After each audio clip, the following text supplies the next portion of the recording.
नमस्कार, स्वागत आहे तुमचं माझ्या YouTube चॅनलमध्ये। आज आपण जेवताना तोंडी लावण्यासाठी कांद्याची रेसिपी बनवणार आहोत। जेवताना तोंडी लावायला कांदा असला म्हणजे जेवणाची चव आणखी वाढते। आपण जेवताना कांदा लांब किंवा गोल कापून खातो। इथे एक रेसिपी शेअर करत आहे, त्याच्याने कांद्याला एक वेगळी चव येईल। इथे एका मिक्सिंग बाउल मध्ये 3 कांदे उभे पातळ कापून घेतले। कांद्याची साल काढून तुम्ही मध्ये कापून आडवा, उभा किंवा बारीकही कापू शकता। हे असे कापून घेतलेत। आपल्याला हे अशा प्रकारे मोकळे करून घ्यायचे।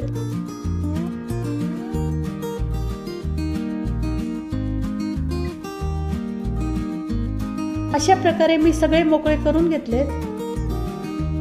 त्यात 1 चमचा लाल तिखट, मिरचीचे प्रमाण तुम्ही तुमच्या चवीनुसार कमी जास्त करू शकता।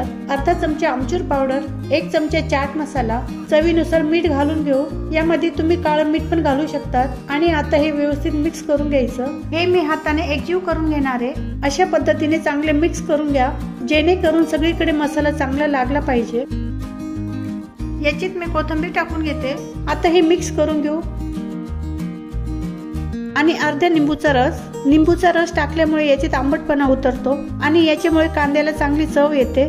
कांद्याची रेसिपी बनवून तयार झाली आहे। जर तुम्हाला रेसिपी आवडली असेल तर व्हिडिओला लाईक करा, शेअर करा आणि माझ्या चॅनलला सबस्क्राइब करायला विसरू नका। पुन्हा भेटूयात एका नवीन रेसिपी सोबत। धन्यवाद।